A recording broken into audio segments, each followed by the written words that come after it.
Assalamualaikum warahmatullahi wabarakatuh. Alhamdulillahirabbil alamin. Wassalatu wassalamu ala asyrafil anbiya wal mursalin wa ala alihi wa ashabihi ajma'in, amma ba'd. Jamaah sekalian yang saya hormati, marilah kita mulai kajian kita pada siang ini dengan membaca basmalah. Bismillahirrahmanirrahim. Di dalam Al-Quran ada banyak ayat yang dimulai dengan kalimat Ya ayyuhalladzina amanu, hai orang-orang yang beriman. Sebagai orang beriman, maka ayat-ayat ini harus mendapat perhatian kita. Karena ayat-ayat Ya ayyuhalladzina amanu itu isinya kalau tidak perintah ya larangan. Penting buat kita semua mengkaji ayat-ayat itu. Semuanya ada 89 ayat. Alhamdulillah saya sudah menuliskannya ke dalam satu buku dengan judul Wahai Orang yang Beriman. Ini buku ada 600 halaman. Nah, satu di antaranya adalah ayat 183 surat Al-Baqarah. Karena kita sebentar lagi mau puasa Ramadan, ayat ini menjadi penting untuk kita kaji pada hari ini. Allah Subhanahu wa taala berfirman, Ya ayyuhalladzina amanu, hai orang-orang yang beriman. Di dalam ayat ini ada 3 penegasan dari Allah Subhanahu wa taala. Pertama adalah kutiba alaikumus syiyam, diwajibkan atas kamu berpuasa. Kutiba itu dari kataba. Kataba itu menulis. Kutiba ditulis. Ditulis itu maksudnya adalah ditetapkan, ditegaskan kewajibannya, sehingga diwajibkan atas kamu berpuasa. Biasanya kalau ditulis itu menjadi kuat. Perjanjian kalau ditulis jadi kuat. Utang piutang kalau ditulis jadi kuat. Orang tidak bisa mengelak. Kewajiban berpuasa ini juga tidak bisa kita elakkan, kecuali orang-orang yang memang dibenarkan oleh syariat untuk tidak berpuasa. Misalnya apa? Sakit yang menyebabkan dia tidak mampu berpuasa. Ada juga sakit tapi dia mampu berpuasa. Sakit apa itu? Sakit tapi mampu berpuasa. Sakit gigi. Lagi pula kalau sakit gigi bukan giginya yang sakit, gusinya. Gigi mah biasa-biasa aja.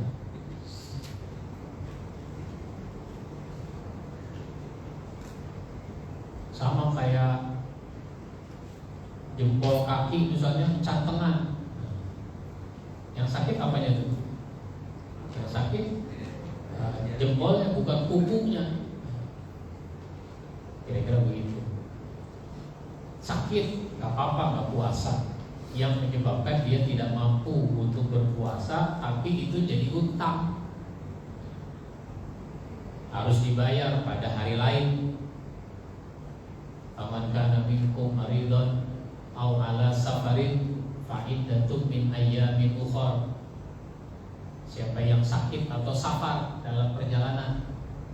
Safar ini pun safar yang sampai dia tidak mampu berpuasa. Jadi kalau orang safar, besok mau pulang kampung nih ke Semarang, udah gak usah puasa deh. Bukan begitu. Puasa dulu, nyampe Tegal udah gak sanggup, baru buka. Ini kadang-kadang udah niat gak mau puasa. Dulu Nabi, para sahabat menempuh perjalanan safar, panas terik, perjalanan jauh. Ada sahabat yang tidak sanggup untuk melanjutkan puasa, lalu membatalkan puasanya. Ada sahabat yang sanggup berpuasa, nerusin puasa. Rasulullah sendiri minta diambilkan air. Ada yang bawa air gak? Ada. Nih, Rasul mengguyur kepalanya dengan air itu supaya adem. Rasul terus puasa. Karena apa? Wa antasumu khairul lakum in kuntum ta'lamun. Puasa lebih baik kalau kamu tahu. Jadi jangan mengelak dari kewajiban puasa. Maka puasa ini diwajibkan. Bahkan ada ulama mengatakan bahwa puasa itu kebutuhan. Puasa kebutuhan. Seandainya Allah tidak mewajibkan puasa, manusia itu yang mewajibkan dirinya untuk berpuasa. Karena dia kewajiban. Karena dia kebutuhan. Memang kalau ayat-ayat kutiba itu, ayat yang ada kata kutiba itu memang berat. Itu berat untuk dilakukan, dilaksanakan. Kutiba alaikumusiyam, ini berat puasa. Puasa itu berat. Makanya orang-orang non-muslim, orang-orang barat heran. Orang Islam puasa, nggak minum, nggak makan, kok kuat? Berat. Puasa itu sebenarnya berat. Nah, terus ada lagi kutiba alaikumul qisas. Hukum kisos. Hukum kisos juga berat untuk dilaksanakan. Karena itu ada orang yang berjuang untuk menghilangkan jenis hukuman mati. Dalam Islam hukuman mati itu ada. Nanti ada lagi hukum cambuk, kan kisos itu berat untuk dilaksanakan. Apalagi kalau pelakunya adalah keluarga sendiri, saudara sendiri. Nah, dalam hukum nggak bisa begitu, nggak bisa tega. Emang harus dilaksanakan. Jadi satu, diwajibkan atas kamu berpuasa. Yang kedua, di dalam ayat ini ditegaskan bahwa puasa itu bukan ibadah yang baru. Bukan ibadah baru yang adanya pada masa Nabi Muhammad. Jauh sebelum Nabi Muhammad itu sudah ada puasa. Makanya disebutkan kama kutiba alal ladina min qablikum, sebagaimana puasa sudah diwajibkan atas orang sebelum kamu. Jadi umat-umat terdahulu itu sudah berpuasa. Bahkan kalau mau dibanding-bandingkan, puasanya umat terdahulu itu lebih berat dari puasa umat Nabi Muhammad. Contoh, Nabi Daud alaihissalam itu puasa waktunya itu selama 6 bulan dalam setahun. Nabi Daud puasanya 6 bulan dalam setahun. Kalau kita cuma ayyamam ma'dudat, cuma beberapa hari. Nabi Daud 6 bulan dalam setahun. Cara berpuasanya sehari puasa, sehari tidak. Senin puasa, Selasa tidak. Rabu puasa, Kamis tidak. Jumat puasa, Sabtu tidak. Terus begitu sepanjang tahun, segala musim. Kalau kita kan puasa, ada saat musim panas, ada saat musim hujan. Orang-orang yang berada di negara-negara 4 musim Ada saat puasa di musim dingin, ada saat puasa di musim panas, ada saat puasa di musim semi, ada saat puasa di musim gugur. Nah gitu. Nah kalau Nabi Daud puasa terus-terusan itu,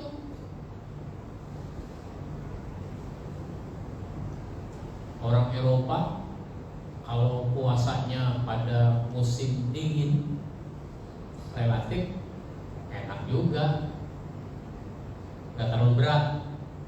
Kenapa? Karena kalau di musim dingin malamnya lama, siangnya cepat. Dulu saya pernah ceramah di Swedia, diundang oleh kedutaan, nginepnya di rumah dinas duta besar kedutaan. Waktu itu bulan Desember, itu maghrib jam 7, maghrib jam 7, subuh jam 7, subuhnya jam 7, maghribnya jam 3, jam 15. Di sini belum asar, jam 3 di sana udah maghrib pada bulan Desember itu. Jadi puasanya mulai dari jam 7 sampai jam 15. Waktu saya ceramah di Belanda, kalau di Belanda itu subuhnya jam 6, setengah 7, maghribnya setengah 5. Itu kalau musim dingin. Tapi kalau musim panas, siangnya lama. Udah musim panas, lama lagi. Udah gitu orang kalau di luar itu udah kayak udah setengah telanjang pakaiannya. Kalau di musim dingin enak, orangnya nutup aurat semua kalau dibilang begitu, rapet, tebel gitu. Tapi kalau musim panas hampir telanjang. Nah kalau musim panas itu subuhnya jam 3, jam 3 udah subuh. Kan ada juga yang jam 2, nanti maghribnya jam 9 atau jam 10, jam 22. Nah kira-kira begitulah umatnya Nabi Daud itu puasa segala musim tuh, ngerasain segala musim. Kalau musiknya kayak begitu tadi di Eropa, itu perputarannya kira-kira 10 tahun. 10 tahun ngalami misalnya maghrib jam 22, itu putarannya 10 tahun. 10 tahun tapi dalam beberapa tahun. Nah ini contoh. Jadi Nabi Daud puasa 6 bulan dalam setahun, diselang-seling sepanjang tahun. Jadi Nabi Daud itu puasa nggak ada lebarannya. Kita belum puasa udah pada mikirin lebaran. Bahkan ada orang rapatnya rapat halal bihalal, rapat membahas halal bihalal. Bukan rapat bagaimana aktivitas di bulan Ramadan. Udah rapat halal bihalal. Omongannya udah pulang kampung, tiket kereta udah habis, tiket pesawat udah di booking. Nah begitu. Ada lagi puasa di masa lalu itu tidak boleh hubungan suami istri meskipun malam. Meskipun malam, hubungan suami istri nggak boleh. Suatu ketika, dan itu berlaku di awal-awal Nabi berpuasa bersama para sahabat, sehingga suatu ketika Umar bin Khattab lupa. Malam itu dia melakukan hubungan dengan istrinya. Lupanya berdua, sendiri aja dia lupa. Biasanya yang satu ingetin gitu. Ini dua-duanya lupa melakukan hubungan suami istri. Sesudah selesai baru menyadari kalau ini nggak boleh. Tapi dia tetap aja puasa. Pada keesokan harinya dia puasa. Lalu dia kemudian agak siang menemui Nabi. Ya Rasul, celaka saya. Celaka kenapa? Semalam saya hubungan sama istri. Kan gak boleh ya? Iya gak boleh. Lah terus puasa saya jadi bagaimana ini? Atas pertanyaan ini turun ayat 187 surat Al-Baqarah. Uhilla lakum lailatas siyamir rafasu ila nisaikum hunna libasul lakum wa antum libasul lahun. Dihalalkan pada malam hari kamu melakukan hubungan dengan istri, mereka pakaian bagi kamu, kamu pakaian bagi mereka. Maka sejak itu hubungan suami istri di malam Ramadan itu jadi boleh. Dalam hati bapak, untung Umar nanya. Coba kalau Umar nggak nanya. Begitu Pak. Meskipun udah boleh pada malam hari, ada juga sahabat yang melakukannya pada siang hari. Iya. Kalau siang memang udah nggak boleh, malam baru dibolehkan. Dia tetap melakukannya pada siang hari. Lalu itu sahabat datang menemui Nabi. Ya Rasul, celaka saya. Celaka kenapa? Siang-siang Ramadan begini saya hubungan dengan istri. Saya hilaf. Wah, kalau begitu kamu harus bayar kafaratnya. Kafarat itu tebusannya, dendanya, sanksinya. Apa ya Rasul kafaratnya? Kamu puasa 2 bulan berturut-turut. 2 bulan? Ini aja jebol saya. Bagaimana 2 bulan? Kalau kamu nggak sanggup, kamu membebaskan seorang budak. Budak mahal ya Rasul, saya nggak punya duit. Kalau kamu nggak sanggup juga, kamu memberi makan 60 orang miskin. Ya, saya ngasih makan istri anak aja udah susah. Bagaimana ngasih makan 60 orang? Ada sahabat yang pada saat itu datang, lagi mau menemui Nabi juga. Dia mendengar percakapan ini. Itu sahabat pulang lagi, tapi balik lagi. Baliknya bawa kurma sebakul gede. Saya nggak tahu ada bakul apa enggak zaman itu.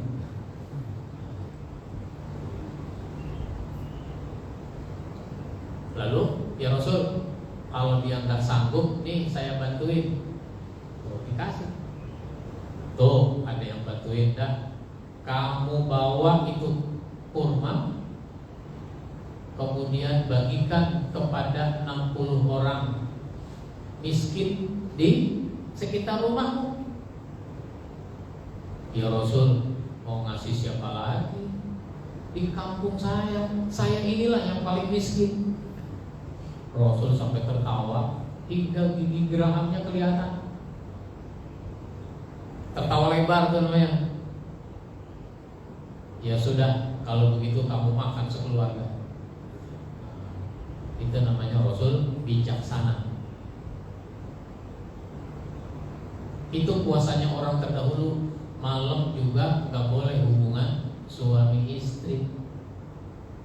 Nah, yang ketiga, tadi 6 bulan, yang kedua nggak boleh hubungan suami istri, yang ketiga nggak ada sahur.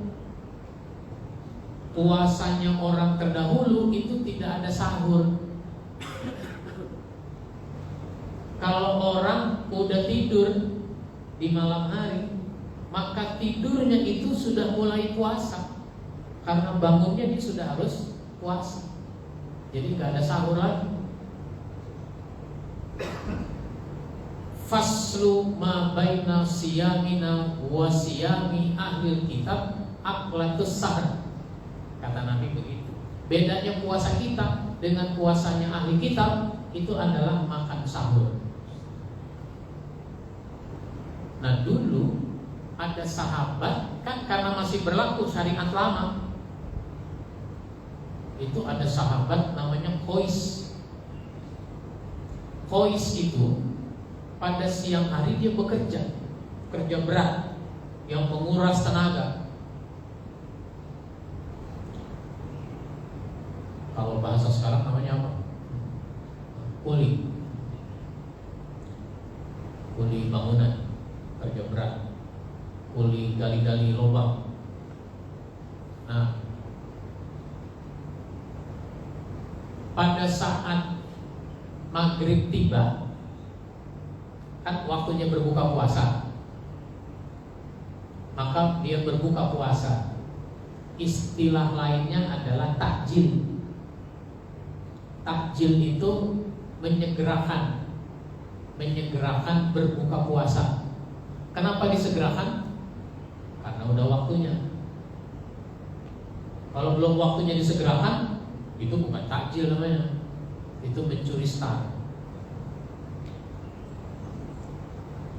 Namanya takjil sekedarnya, katakanlah minum segelas, makan 3 butir kurma, sudah sholat maghrib. Kalau kita makan takjil serba 3 kurma, 3 bakwan, 3 lontong, 3 kue. Orang yang buka puasa di rumah itu udah datang ke masjid, mau sholat maghrib berjamaah. Yang buka puasa di masjid masih pada makan. Kenapa? Kalau buka puasa di masjid makanannya banyak yang nyumbang.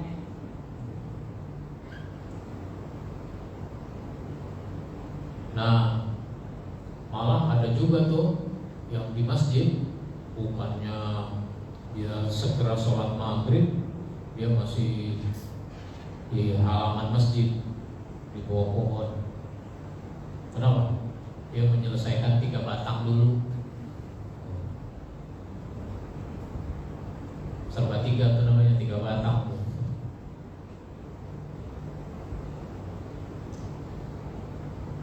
Lah, selesai sholat maghrib, Qais ini mau makan.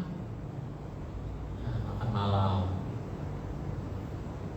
Kalau kayak kita makan nasi dengan lauk pauknya, cuma di rumah istrinya belum menghidangkan. Mungkin ada yang belum matang gitu.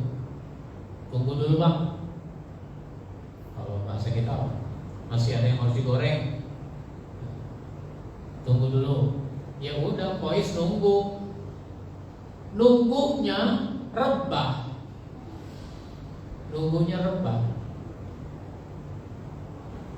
Gak lama kemudian pules. Sebab apa? Orang kalau udah capek, udah ngantuk, yang ngantuk rebah. Lagi duduk kayak begini bisa pules juga itu. Alhamdulillah emang gak ada yang pules. Lagi khutbah Jumat, kadang-kadang ada yang pules.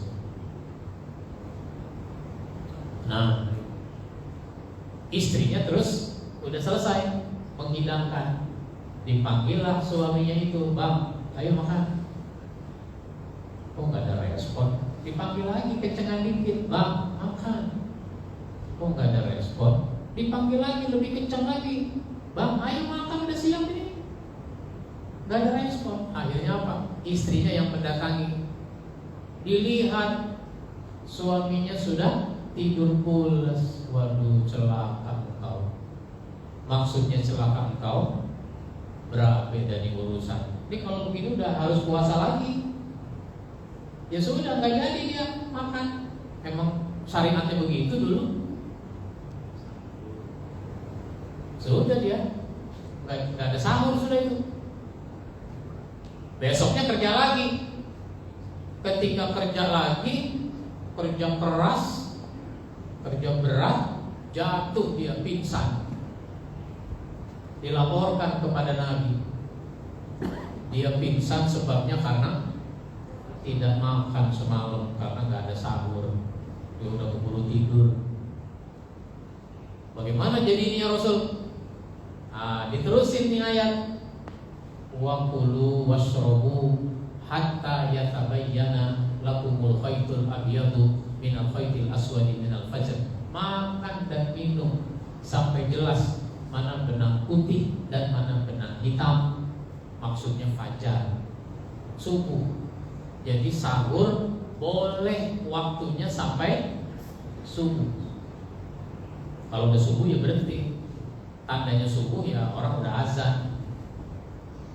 Berhenti sudah sahur itu. Jangan udah azan masih sahur aja. Udah azan lu gimana sih masih sahur aja? Tanggung, paling 3 suap lagi nih. Gak ada istilah tanggung. Yang ini 3 suap, yang itu kopi belum seduh.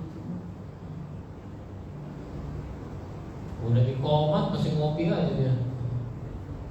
Gak bisa begitu. Jadi sejak itu boleh sahur, waktunya sampai subuh. Tapi karena guru-guru kita, ulama-ulama kita itu mengajarkan kehati-hatian, maka ada yang disebut dengan imsak. 10 menit sebelum subuh sebaiknya udah selesai. Bukannya nggak boleh, boleh. Cuma 10 menit sebelum subuh itu konsentrasinya sudah urusan sholat subuh. Gitu. Seandainya baru bangun, misalnya nih subuh 4.30, imsak 4.20, baru bangun 4.20, 10 menit lagi. Habis itu bangun nggak langsung makan, kencing dulu. Kencing aja 3 menit. Masih ada 7 menit, ya nggak bisa sudah itu. Akhirnya apa? Minum sih masih bisa, minum segelas teh misalnya. Ada roti, makan sepotong roti. Atau ada lontong, makan 1 lontong. Udah, paling segitu doang. Udah nggak bisa makan nasi. Apalagi makan ikan bakar, udah keburu dah. Itu udah sahur namanya tuh. Cuma besok dia cerita sama kawannya, waduh kagak sahur gue semalam. Oh kenapa? Gue bangun 4.20, kencing dulu, akhirnya apa? Cuma minum, makan roti sepotong. Ya itu udah sahur namanya. Itu udah sahur. Jadi yang namanya sahur, makan, minum menjelang waktu subuh itu. Lebih dekat dengan waktu subuh lebih baik. Sehingga selesai sahur, gak lama kemudian subuh. Ini kadang anak muda makannya sebelum tidur. Dibangunin sama emaknya, bangun sahur. Gak bangun. Bangun sahur. Gak bangun juga. Emaknya marah-marah. Bangun, sahur. Udah mak, udah sahur. Kapan lu sahur? Tadi jam 11 sebelum tidur. Itu mau bukan sahur namanya. Yang ketiga dalam ayat 183 yang ditegaskan oleh Allah, la'allakum tattaqun, niscaya kamu takwa. Jadi kalau kita sudah berpuasa, niscaya kita takwa. Kalau ternyata kita puasa tapi tidak meningkat takwanya, inilah yang oleh Nabi dikatakan kam min shaimin laisa lahu min siyamihi illal ju' wal atash. Berapa banyak orang puasa tapi cuma dapat lapar dan haus saja, dia nggak dapat apa-apa. Yang dia dapat cuma lapar dan haus. Bagaimana puasa? Sukses? Alhamdulillah sukses. Apa ukurannya? Nih celana gue longgar nih sekarang. Celana jadi longgar. Berat badan turun 7 kilo. Nah itu dia. Suksesnya di situ dia. Suksesnya puasa. Takwanya emang enggak. Jadi puasa harusnya membuat kita menjadi orang takwa. Sama kayak Jumatan. Kalau ini orang puasa nggak dapat apa-apa, lapar sama haus saja. Ada lagi orang ibadah Jumat nggak ada nilainya, karena nggak dicatat sama malaikat. Emang kenapa? Dia baru datang ketika khutbah udah mulai. Dia baru datang ketika khutbah sedang berlangsung. Dia baru datang ketika khutbah tinggal baca doa. Nanti dia ibadah Jumatnya nggak dapat nilai, karena malaikat tidak mencatatkan nilainya. Baik, ini yang kita bahas. Selamat menunaikan ibadah berpuasa Ramadan. Ada pertanyaan? Hah? Tentang Syahrul Quran, bulannya Al-Quran. Ya. Ulama kan banyak memasukkannya. Ada juga yang ambil terjemahannya. Baik. Ramadan itu syahrul Ramadan alladzi unzila fihi al-Qur'an. Ramadan itu adalah bulan yang Allah turunkan Al-Qur'an. Maka kita sehari-hari banyak membaca Al-Qur'an, Ramadan lebih banyak lagi. Rasulullah itu sehari-hari dermawan, kalau Ramadan lebih dermawan. Maka ada istilah yang populer kalau bulan Ramadan, yaitu tadarus Al-Quran. Tadarus itu kan dari kata darosa, ya derusu, mempelajari, belajar. Jadi kalau begitu Al-Quran dipelajari, itu namanya tadarus, dipelajari. Tahapannya apa? Membaca. Kan mempelajari mesti dibaca dulu. Baca, jangan cuma baca. Sesudah dibaca, dipahami. Cara memahaminya bagaimana? Ya mulailah dengan membaca terjemahnya. Baca terjemahnya. Coba tuh direnungkan, dipahami kalimat dalam terjemah ini apa. Kalau ternyata ada yang masih perlu dapat penjelasan, tandai dulu nih ayat. Tandai ini ayat, saya mau nanya maksudnya apa. Atau baca tafsirnya. Jadi sesudah dibaca terjemahnya, oh ini maksudnya apa ya? Oh kalau begitu baca tafsirnya. Makanya semua kita mestinya punya tafsir. Ada tafsir yang ditulis oleh Buya Hamka, namanya tafsir Al-Azhar. Ada tafsir yang ditulis oleh Pak Quraisy Shihab, itu namanya tafsir Al-Misbah. Ada yang ditulis oleh tim Kementerian Agama, namanya Al-Quran dan Tafsirnya.